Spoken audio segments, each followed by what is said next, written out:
There we go. All right. Hey, welcome to the program, man. Second time on the show. So, Hey, good morning. Yeah, do I get a jacket like on Saturday Night Live? They get like 5-time jackets I saw last week just to yeah, win. I think I'm gonna take after the Masters, and it'll be green. Who, That's what who's it'll got you? be. Who's got the most? Who have you had on the most? Uh, I don't think I've had anyone on more than twice to this Oh point. wow.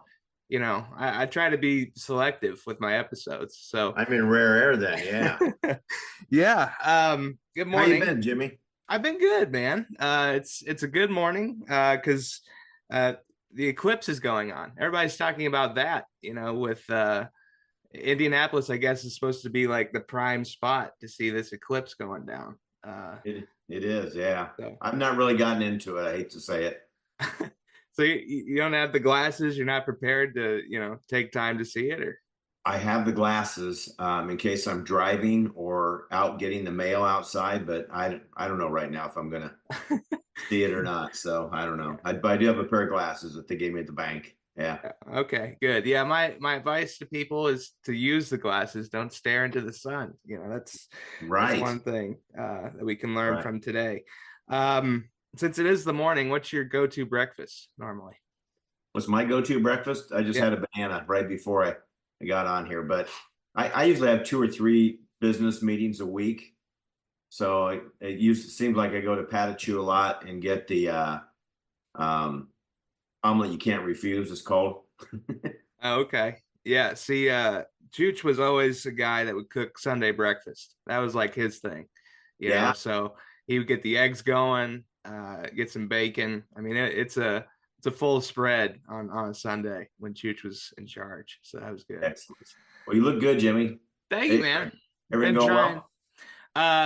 I've been stuck inside with it being cold temperatures, so I'm glad that it's I'm able to get outside a little bit more now and get some sun on my face. That's important to seasonal depression is probably something I suffer from each year, but I've been feeling good and it's been good to watch a lot of basketball on TV too. That's something else that's reminded me of Dad a lot with the Yeah. Final Four on.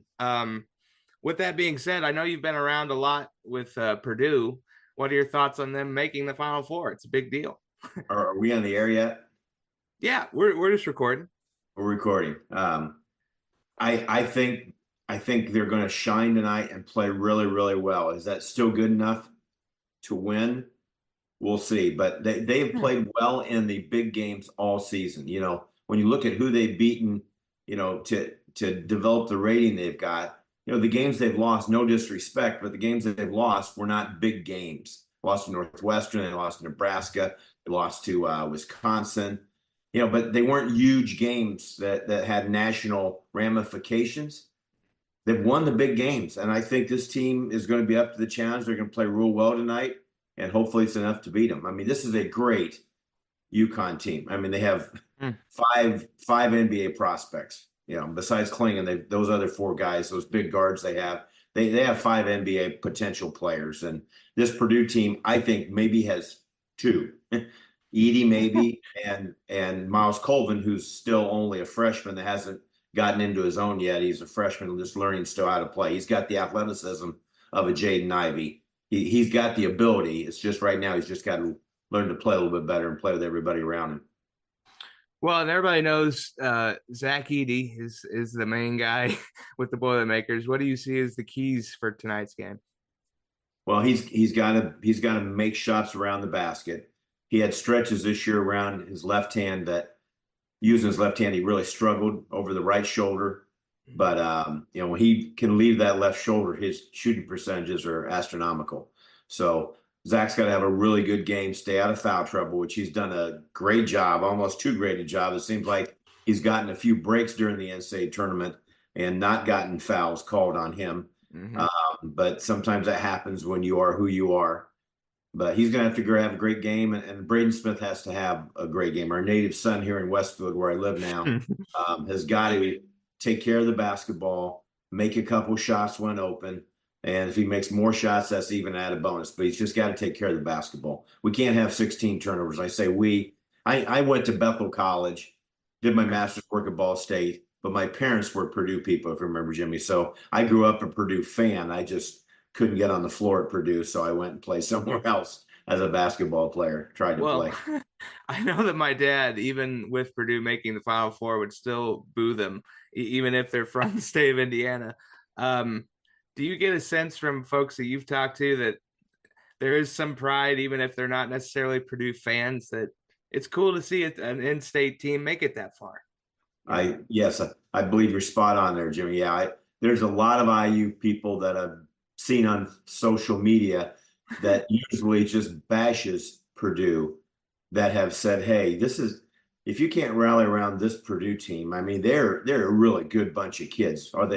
Have they made mistakes? Yeah, Mason Gillis made a mistake, and I'm sure there's probably some other things in the background, but kids' mistakes and not mean, flagrant mistakes. And this team is a great Purdue team to rally around and watch. They play with continuity on offense. It's not just all one-on-one stuff.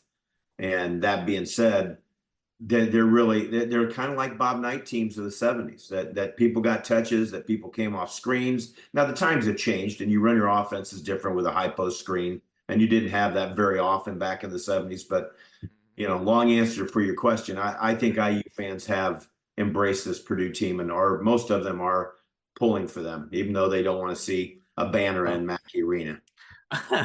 Well, and because of the allure of Bob Knight and that whole program, I kind of saw the tail end of it when Mike Davis took over. How do you see Indiana getting back to that point where they're starting to win games on a consistent basis and make deep tournament runs? Well, they were a team that was not connected this year, or I'm not sure they have been connected. Coach Woodson had a couple of years of making the tournament, made the playing game to 1 year. All that being said, that they've got a. I'm not sure. I'm not sure. They're a broken program right now. Yeah. It just doesn't seem like the college game has translated yet to Coach Woodson and his program. We're all in uncharted waters right now, Jimmy, because of the portal and don't really recruit freshmen as it's not as big a thing as it used to be in a lot of programs because like that NC State team that caught fire, they had like 8 transfers on that team. And yeah, they lost 7 straight games going into the ACC tournament. It's tough to merge a whole new team together. When you've got new faces that come in the summer from the transfer portal and you've got egos and you've got money involved as to how much you're getting paid, how much I'm getting in NIL money.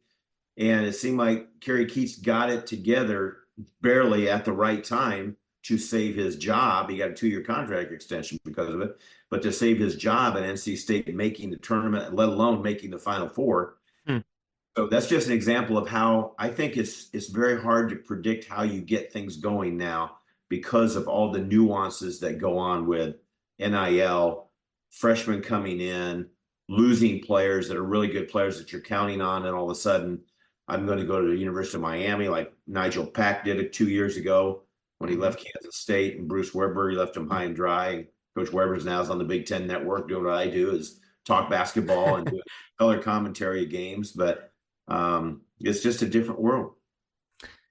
Well, and culture is overused. I don't like using that word, but how much of like winning is about the attitude of players and a team buying in on that goal? I think that's a huge part of it.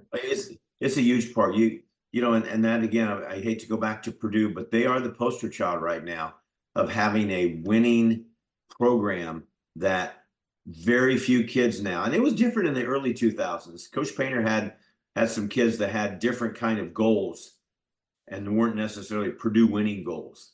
What can you do for me, and what can I get out of this, and am I going to be able to shoot the ball a lot here? But now that the program he's got now is that it's team before me, and there's a bigger goal than just I, and those players know that in that program. So right now, I use, one, they need to get some players because obviously they lose Ware to the NBA draft. He's going to be a lottery pick. They did keep Magangbo or whatever his name is, the kid that transferred in from Duke that had a really good second half of the season. I still I still think Freeman was the freshman of the year in the Big Ten and not McKembe as but that's just, I'm just so prejudiced. Owen Freeman won the week's award 6 times. I don't know how he didn't get it clear out by himself, but that's just me. But McKembe did play a lot better at the end of the year. So, but IU's got to get some players, and they've got to get players that want to play as a team, and that's got to be driven in by the coaching staff. Well, and another breaking news story that happened early this morning is John Calipari leaving for Arkansas, of all places. What are your thoughts on that story? I got a text about 9:30, 10 o'clock last night that was happening. And a lot of my coaching friends know Cal and I have known each other since 1985. We were roommates together at the 5-star basketball camp. I went down and spoke to his team before and during the preseason, and I am thrilled that if that does materialize, he can go start another program, because I think it's time for him maybe to let someone else try to tackle that Big Blue Nation. I think it's worn on him to the point now where he's always taking the blame all the time for the losses and stuff. And his persona brings that on him, Jimmy. Don't get me wrong, but his players are not playing up to the level that he's recruited them to come in for, and how hard he's coaching them in practice, because his practices are extremely hard, both physically and verbally. And I think going to Arkansas would be a nice start. I knew he wasn't ready to get out. A couple of years ago, he thought about it because he had a hip replacement that really bothered him. And being someone that's had both hips replaced, Jimmy, it's hard to feel comfortable with a hip replacement. And I know that bothered Cal for a little bit, kind of like when Coach Mata had the drop foot and his last couple of years at Ohio State. He didn't feel very good when he was coaching. So you can't be as effective as a coach, I think, when you're not feeling good. But I'm excited if that's going to be true. I can't believe his contract's going to be as much as he made at Kentucky, but that's not business. And I don't think he'll share that with me if we ever talk about it. But well, I think people forget how much money is down in Arkansas, because the Tyson Foods thing is down there. He's good friends with those guys, I guess, and the Walton family also. Walmart. Yeah. So, you said you've known Cal since 1985. Is when you? Yes. People certainly have their opinions about him. I'm just asking you, what kind of person do you think he is? I know him off the court. He's a Pittsburgh native. So when we roomed together the first summer that I went out to 5-star in 1985, he was from Coraopolis, Pennsylvania, which is a suburb of Pittsburgh. It's right out by the airport. He went to Moon Township High School, which is right where we're having the camp. And he's, even then, he had just lost his job at Kansas as an assistant coach, and he was trying to get himself back into the college world because his head coach had been let go at Kansas. Ted Owens, a legendary Hall of Fame coach. And he did catch on with the University of Pittsburgh later that year before he got back into, or before he became a head coach. To answer your question, Cal is a very, very good person. Now, he is a Pittsburgh guy. And when you say that, you probably say, what do you mean? Well, he's got a little bit of shtick in him, not as bad as Philly guys or Jersey guys, but at the same time, he is not he is a relentless worker. But he does say things sometimes that open up probably attacks on him because he's so candid sometimes with things. And that's what I've seen a little change in lately, taking the blame all the time for himself. He used to put some onus on the players. He used to, say, we didn't do this, we didn't do that. Now it's more like, don't throw these kids under the bus. It's all on me, which there's got to be a two-way street as a coach. I can tell you that. Now, publicly, you don't have to say things, but all that being said, long answer, he doesn't even drink. I mean, John is not a drinker even. He is just he loves basketball. The stories I know of his assistant coaches getting calls at 3 and 4 in the morning and say, hey, I want to talk to you about this. Get over there right now. Yeah, that's a true story. And that's the life of a college assistant, which is why I didn't want to do that. And a big time program when you've got those type of high strung, extremely well-driven coaches. And I think when Cal got let go in the NBA, when he was the head coach of the Nets, I think it really fueled his fire to be the guy in college basketball. Not every college coach has done well in the NBA. Very few have. Yeah. And not all NBA coaches have done well in the college level. I mean, it's a different game. And that's, we just talked 5 minutes ago about Mike Woodson. I think the transition from changing into college is a lot greater than maybe Scott Dolson and those who thought it would be easy for him, Scott's the AD at IU, for them to be that easy, because I don't think he's adjusted very well, quite frankly. I mean, it just doesn't seem like he's adjusted very well. Well, a guy that makes me feel old, because I remember calling his name during CHTV broadcasts, PJ Thompson, who's an assistant with Purdue. He's seen as a guy that really helps the staff. And I know you've been a head coach. How important is an assistant sometimes to a team's success? Oh, believe me, I'm in the Hall of Fame because of my assistants and my players, not because of Pete Smith and my knowledge of basketball. I always tried to surround myself with extremely dedicated, hardworking, caring assistant coaches. And to PJ's point, to that point, PJ played against me when he was coaching at Brebeuf. Was injured his senior a little bit, so he didn't have a great senior year. If you ever run into him, say, how many times did you beat Garen Catholic? He would say, love PJ, though. He's in charge of the offensive scheme. He basically coaches Braden and the point guards. I mean, he coaches all the offense, but he takes those guys under his wing. And PJ's done a wonderful job. Assistants are so key. So he's the offensive coordinator. Terry Johnson from Anderson, who played against me when I was coaching Noblesville. Terry is the defensive coordinator. And does that mean they have all the say? No. But you go into meetings well before the game starts. And here's what we're going to do in this situation. Here's what you're going to do in that situation. Coach Painter kind of manages the game through those two guys. So it's very similar to the NFL and the offenses and defenses in football. I mean, you look at coordinators that do a great job sometimes, then they get to the head coaching level.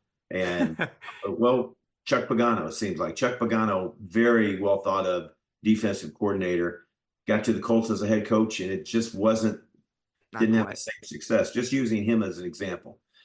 College basketball, most assistant coaches have a role specifically defined. They're just not there to watch practice and say, hey, on defense, we need to do this. On offense, coach, I think we do this. They're defined roles. Some are just recruiters. Some are just on the bench there and are recruiters and have some kind of little role during the game, keeping timeouts and things like that. And then some have, what are we doing well on offense right now? What are we doing well on defense right now? Each coach has that. Brandon Brantley's got the Assistant Coach of the Year award by the National Association of Basketball Coaches. And Brandon coaches the big guys. He is just the big guy coach. So he's coached Edey, he's coached Isaac Haas, those kind of guys. He develops the big guys, Travion Williams. That's his role. So during the game, he's just watching the inside play and seeing what's happening. And then during timeouts, he talks to the big guys about that. Then he'll go say something maybe to Coach Painter about, Matt, Zach needs a break, or we need to get the ball to him on his left block because he's used that move twice in a row, and I think the defense is going to stop it. So that kind of thing. So long answer again to your question, but happy for PJ. He does a great job. His dad, LaSalle, was a great teacher of the basketball game. So he had it naturally from his dad. But all that being said, he's done a great job, and assistants are critical to the success of a program head coach, overwhelmingly. Well, and you mentioned, hey, Indiana Basketball Hall of Fame inductee here on the program. What does it mean to be enshrined there, Coach? It's an honor for you, I'm sure. Thank you. I'm on cloud nine still. Every day I wear something that says Hall of Fame on it because I'm so proud of it. Not really, not every day, but it's very humbling. I can't believe how grateful I am. I thought my teams did pretty well overall. I know my stint at Carmel wasn't great, but I had some challenges there that I really did. I did okay on. We just didn't win a lot of games on the court. But the program was in a lot better shape, I think, that when I left it than it was there. And the timing was really tough at Carmel when I got there. I mean, that Coach Hetty had just retired, Bob Hetty. And when I got there, we weren't playing with a full deck of cards. I mean, we were small but slow. That's not basketball. But I'll tell you, the first couple of years particularly, those teams fought really, really hard. We had teams on the line we had a chance to beat Pike in the sectional. My first year there, we had the last shot to win the game. They went on to win the state. But overall, we didn't have the success I wanted to have there, and that's why Guerin was such a great breath of fresh air. And Coach Galloway took over and got it going again, and then Coach Hetty really took it to another level. So just speaking of the Carmel instances, but being the head coach at Noblesville, I enjoyed those 3 years. We had nice success there. Penn, we were knocking on the door, state runner-up. And then Guerin, Guerin just was so cool to start something from scratch. And I started my career at Manchester High School. I'd be remiss if I didn't mention them in case anyone was watching from Manchester. So those are my coaching stops. And I was just so happy that the Hall of Fame thought that my career was worthy enough of being inducted. And it was so fun. Going in with a great friend of mine, Al Gooden, too. That was really cool. The Lawrence Central coach that played at Ball State, over 500 wins. And I've known him since the 80s. And he coached up in Fort Wayne when I was at Manchester and at Warsaw. And it was great going in with Al and with your buddy, Dan Dockage. One of my personal favorites from the radio business. Speaking of, folks do know you from being a broadcaster too.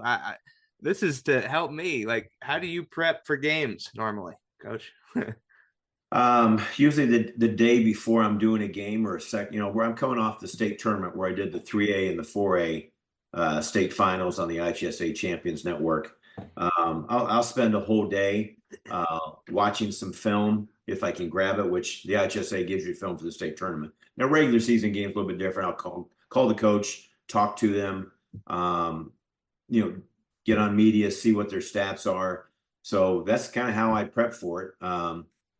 Luckily, because I'm so old, I guess, I know so many of the high school coaches, and usually they'll take a call from me.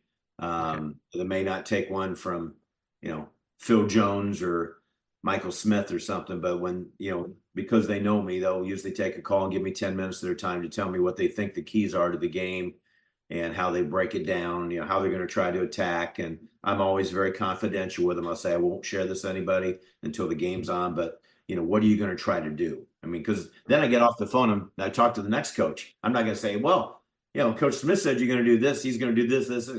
So I wouldn't do that. I never hope any coach or any broadcasters ever did that when I was coaching either. So, but that's kind of how I prep. I spend some time on it. You have to. And luckily I have a great career now in my work with Performance Services, my company that I work for in the engineering world, that I can block off time and get this stuff done. So I don't feel like I'm cheating anybody when it comes to prep. Clark Kellogg is always one of my favorite color commentators. Do you have anybody that you particularly enjoy? No, I tell you, they're all really good if they're on TV. Yeah, Clark is a great guy, a devout Christian and a great guy. And you've got a good one there if you like Clark.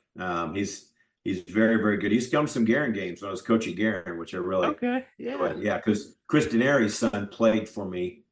Wow. Actually, two of them did. Evan did, and Will did. And so when Clark would be in town on a Friday night, Chris, before the Pacer game on Saturday, because they prep, they have to go through production meetings, a lot different than high school games. I mean, they've got so much advertising they've got to get on, and they've got all the clips and rolls of film they got to get on. But yeah, Chris would bring Clark to some games, so I really enjoyed that and appreciated that. Well, I love all the panels. I have to say, Charles Barkley is a American treasure. Have you met Sir Charles yet? I've never met Sir Charles. No. Now, it was ironic. We were at the Final Four in Phoenix the last time it was there, and our seats were right below the commentary booth of those guys. Oh, okay. So like we were in the end zone. They sit in the end zone above the court, like about, they're back their ways. They're just not like the Big Ten Network where you see the group sitting right there off the floor when you're watching the Big Ten Network tournament. They're way back there. But they have monitors all over, and I have sat in front of them, but no, I've never met Charles Barkley, never been in the same circle to meet him. Okay. Sorry. No, he's just, you never know what he's going to say, which is always interesting. I love his commercials, Jimmy. I love the commercials. I mean, best pitch person in America right now. And this is going to sound a little bit like Hoosiers, when they measure the basket and it's the same dimensions as it was in Hickory, but playing in a stadium, how challenging is that from depth perception and shooting. That would be challenging. It is challenging. Every kid seems to be different. Some kids don't struggle with it as much because they've done such a good job coming up by bringing with their upbringing of focusing on the rim. Right. Whereas I think others sometimes use the rim in proportion with the backboard and so forth. I can remember in 2011 when Butler played so bad in Houston, and so did UConn. Both teams, I believe, at the time set records for lowest field goal percentages in a game. I mean, it was just a terrible shooting night, and I've never really brought that up to Brad Stevens about what he thought as to why they shot the ball so bad. Granted, UConn didn't give them open shots; they were contested shots. They weren't easy shots. But when you get in a facility like that, that's that kind of stadium. When you're playing in football stadiums like that, some kids seem to adapt to it a lot better and shoot the ball just as they would before. And some people, that environment does really bother. I've been following the Purdue group a little bit this week as to them taking it in as they walk into the stadium and just the hugeness of it. And I remember going and watching the Final Four in Dallas when they play in Jerry's World, or whatever they call it, Jerry Jones building, and that building is just massive. I mean, it's just massive. And then you've got a little 94 by 50 basketball court at one end of it, with two goals that are 10 feet off the ground, and everything else is just the spaciousness. So the great players seem to be able to adapt, though. They're terrible facilities for fans, Jimmy. I mean, it's all about fans. I mean, you sit so flat to the ground. You're up like this the whole game trying to watch it, and they're not very good seats. I went to Tropicana Fields in Tampa in 2000 and got there, went to coaches convention, and went to the Friday day practices. And I said, okay, God, I got 200 level seats. It should be pretty good. They were, I swear, a mile away. I mean, they were low, but so I found a coach that could use them better. And I, quite frankly, played golf. I didn't go to the games. The weather was nice. The stadium stunk, and I didn't end up going. I went to the convention, the meetings, but I didn't go to the games. I went to practice, and that was it. Perfect segue into the next one. We are getting into a time of year where you can play golf more often. What are your typical places that you play here? I'm lucky I play on a golf course. I live on a golf course, I should say. I live at the Bridgewater Club, so right across from here in Catholic. So I'll play outings at other places, one of charity outings when I believe in a cause, but pretty much I play all my golf now at Bridgewater. Your dad and I used to play a lot at Fox Prairie and Forest Park when I was coaching Noblesville in the 90s. And it was a lot of fun playing with your dad. And I'm still not very good. Your dad was still probably, but I do enjoy getting outside and being with my buddies and playing golf. I think Chooch was like a 10 handicap, which isn't bad. I mean, he was a good player. So I've been down to a 9 once, but I'm pretty much mirrored at a 12. I'm a dangerous 12, where if I have one of those days, I can maybe beat you on the net game, but I can also fire a nice little high 90, no problem. Not proud of it. I don't know if you have any that stand out, but do you have any golf stories involving my dad or Uncle John that you want to document here? I know, but I've got a great picture of your dad and I playing golf in a golf outing, and I brings tears to my eyes, Jimmy, because everyone in the picture now has passed except me. Oh. It was your dad, Jack Ott, and Steve McKee. Okay. And all three great people that were pillars in Noblesville that left too early. We were playing in the Elks golf outing one year together, and your dad was always so good with entertaining people at the outing. He was just great. He'd get everybody fired up, and it's now named after Steve Renner, the Steve Renner for Cancer Research Tournament that the Elks runs in Noblesville. And your dad was just awesome at doing that. And well, he was an enchanter, he was an enchanter.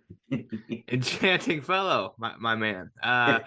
Well, I remember going to the Doug Mitchell Memorial Tournament. Yes. Won that scholarship, which is an honor for me. Yeah.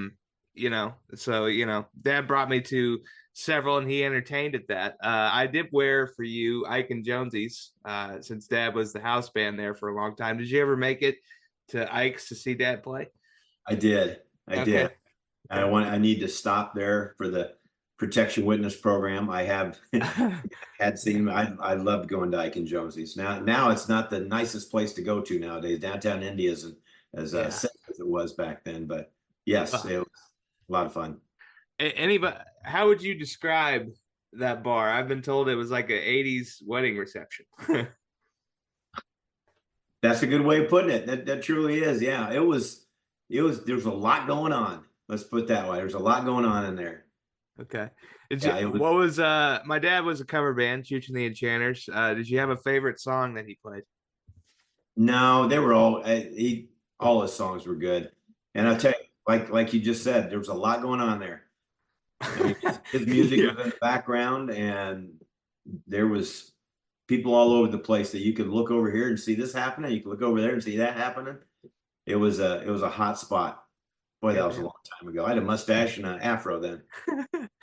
um so what's the latest with you, coach? Are you still coaching basketball or having anything official? I do. I do consulting Okay. for high schools when it comes to like job openings, and just I'll go to a lot of practices, and I don't want to say a lot of practice. Let me put that way, because I don't want my employer to think I'm not working. I'll go to practices of friends and assistant coaches I used to have that are now head coaches, and just give them some thoughts as to how I thought practice went. I do some stuff for USA Basketball. There's a thing now called 3X, Jimmy, and you'll see it in the Olympics.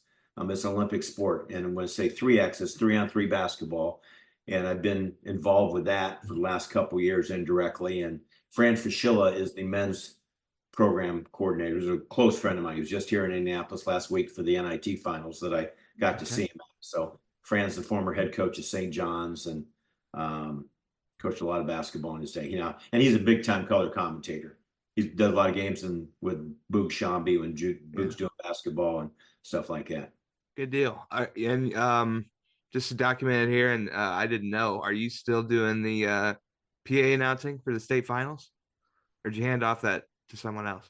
I did. I retired after 100 games of doing the state football finals as the PA. I Okay. still do the state track and field meet down in Bloomington. This will be like my 24th year, I believe, of Okay. doing the girls and boys the first Friday and Saturday in June. Good Um, deal. I still do that, and I love doing the basketball games on TV. Yeah. Awesome. And last time you were on the program, one thing I remember you saying, you like to smoke a cigar. I'm not a tobacco smoker, but if I try it, I'll do it with you. How about that? We'll arrange a time. We'll Well, arrange. I don't do it as very often anymore because my doctor has told me not to. So Good. it Yeah. gives you any hint that you're in better shape than I am. I do enjoy having one when I play golf, Okay. um, but that's the only time now I have one. Yeah, I just can't do it anymore according to the doctor. Okay. Well, if I ever indulge, I know you're going to be the expert I call with that sort of Okay. thing. Um, Coach, thank you for being here. It's a short conversation, but I really appreciate the time. Thanks for documenting another show. 2 times now. How about that? I've been on twice.